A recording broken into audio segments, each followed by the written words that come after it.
Invito a toda la gente a que el 1 de agosto nos vayan a ver a la sala de la Reta del Auditorio Nacional del Sol. En el río hay un gran pez, todo puede suceder. La nueva gala de ruleta musical. Felicidades para Clear, que estás en la siguiente etapa. Cuando yo estuve con Dos Sogas Kids, Sí. tenía gente que me veía de Uruguay y tengo muchas ganas de ir.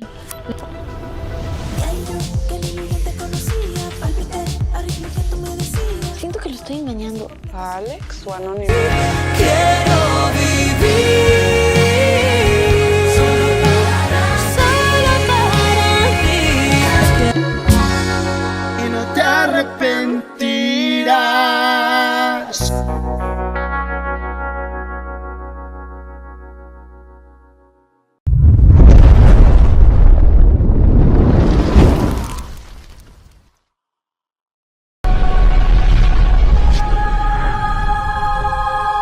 Bienvenido Alejandro Balvis al programa La Biblia del Espectáculo para todo Uruguay. ¿Cómo estás, Alejandro? Muchas gracias, muchísimas gracias por el espacio. A vos, preparándote, me imagino, para honrar nuevamente el Auditorio Nacional Adela Reta del Sodre, ahora el 1 de agosto, ¿no? Sí, es realmente muy importante para nosotros acceder nuevamente a la sala con la que estoy familiarizado, porque siempre toco mucho, pero también con otros artistas. Uh-huh. ¿No? Fui con La Murga Contrafarsa, estuve con el recital de MPU, estuve en varias oportunidades con distintos proyectos, pero la última vez que fue Alejandro Balvis convocando con su propio nombre a una sala de tanto prestigio e importancia fue hace 10 años. Justamente en el 14 fue cuando salió nuestro disco Sin Remitente. Ese fue tu segundo disco, ¿no?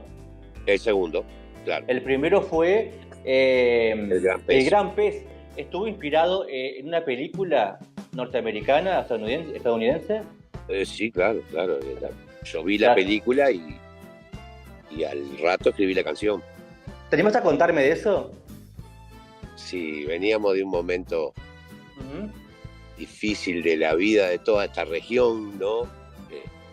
Estábamos recién en el 2003, ¿viste? Claro. Uh-huh. Principios de 2004. Todos estábamos como en plena reconstrucción de nuestras principales estructuras de vida totalmente removidas por la situación. Una cosa que costó años, muchos años, a todos nosotros, cada uno en lo personal y después también en lo colectivo. Costó ir repuntando y estábamos en ese pleno proceso, ¿no? En ese momento. Y también se suma que fallece mi padre, ¿no? Posteriormente, 2 años después de que fallezca mi madre. Fue todo muy junto y abrupto. Y estaba en ese momento, ¿no?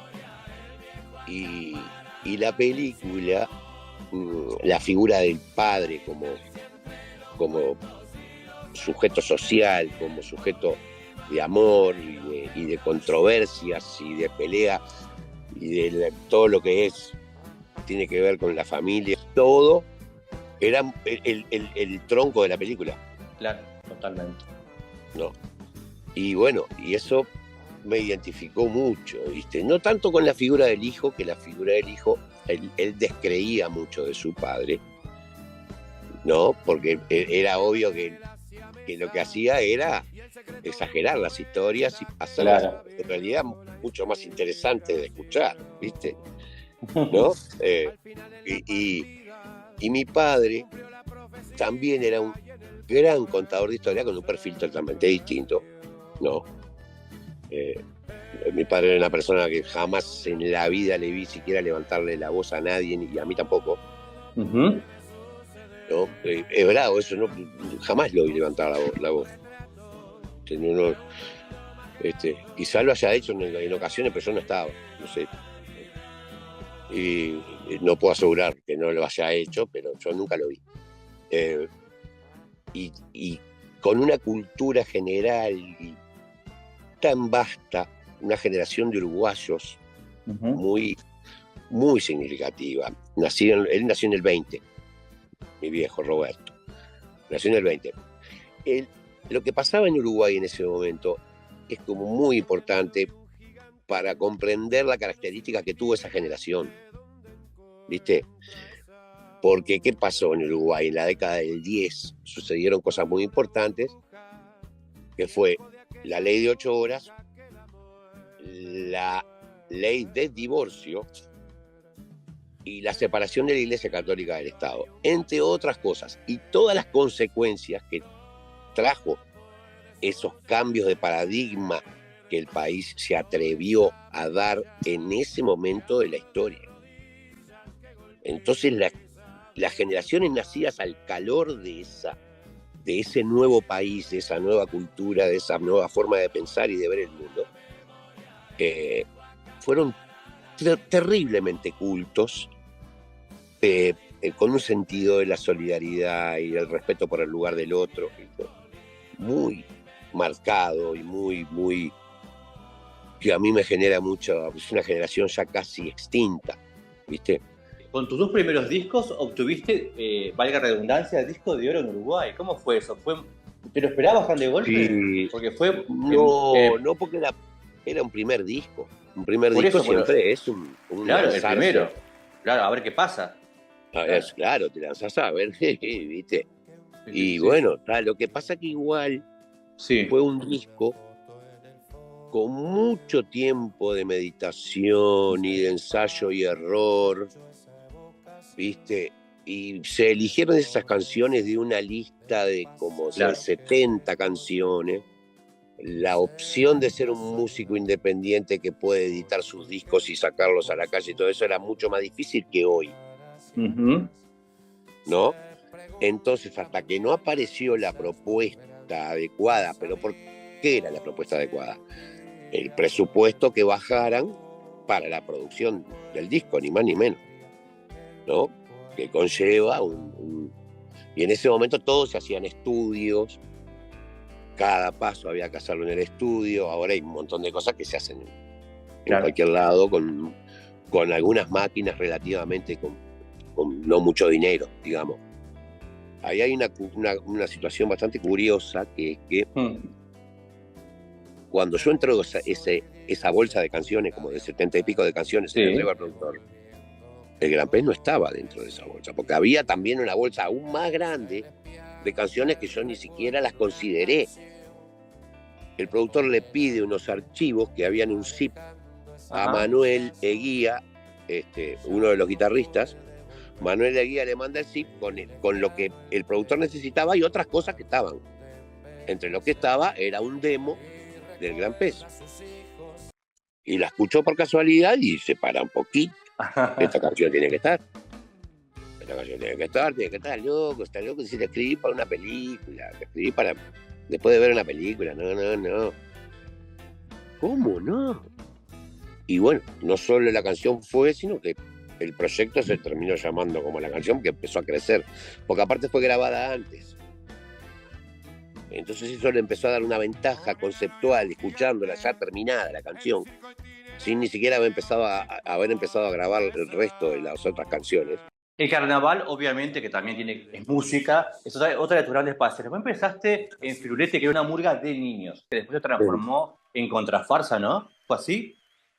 ¿Para poder llegar al carnaval de mayores? Y el Pitufo tenía 14, yo qué sé, yo tenía 12, había más chicos también, y que bueno, esa barra en un momento se la empezó a tomar en serio, porque a esa edad jugábamos a la murga, ¿viste? Pero no mucho tiempo después éramos como una especie de estudiando la murga, ¿viste? Escuchando cosas todo el día, cantando, tocando, todo el día. Los vecinos hasta juntaron firma para echarnos. ¿Viste? Sí, en los primeros tiempos, ¿no? Después los mismos que firmaron o que juntaron la firma, después iban a vernos en primera fila. Claro, obviamente. Después todo fue amor, ¿viste? Al principio hubo mucho rispy pero también teníamos vecinos que nos apoyaron desde el vamos. Wow. desde cero, ¿viste? El día cero, Un claro. montón de vecinos, entre los padres de los integrantes de la murga. Ujú. Porque la murga nació en un complejo de viviendas, en una cooperativa de vivienda por ayuda mutua, ¿no? Que son vecinos que se organizan en Sí, torno claro. a un préstamo que les da el Ujú. banco hipotecario, con que compran el terreno Ahí tienen que y trabajarlo, construyen las casas, claro, entre ¿viste? todos. Ujú. Y después pagan una cuota por metro y yo qué sé, en esta me acuerdo clarito que eran 264 casas. ¿Qué pasaba con vos? Estando en una murga, pero habías estado en otra, le estás compitiendo, te ganó, le ganan. ¿Qué pasaba por tu cabeza? Es una buena pregunta porque yo siempre tuve un músculo competitivo Ujú. no muy tonificado, para ser suave, digamos. Ah, Eh, no es lo que a mí más me movía del asunto, ajá, la competencia. Mira, a ver, una de las cosas que me pasa a mí, que sí, jamás en mi vida jugué al fútbol ni una sola vez. no te puedo Nunca, creer. nunca. Y en cierto sentido, lo considero, por un lado, me gusta no haberlo hecho, y por otro lado lo considero un déficit, ¿viste? Ujú. Porque el fútbol te da una perspectiva de lo que después te va a pasar en la sociedad, ¿viste? Claro, El juego, la competencia, el aprovechar la energía, el jugar en equipo, ¿viste? ¿Viste que se cagan a puteadas, que gritan? totalmente. Eso, a mí como no me atraía nunca, yo me subía al árbol a relatar el partido y a cantar comerciales, ¿viste? Entonces no se me tonificó mucho el músculo de la competencia. Invito a toda la gente a que el 1 de agosto nos vayan a ver a la sala de la Reta del Auditorio Nacional del Sodre.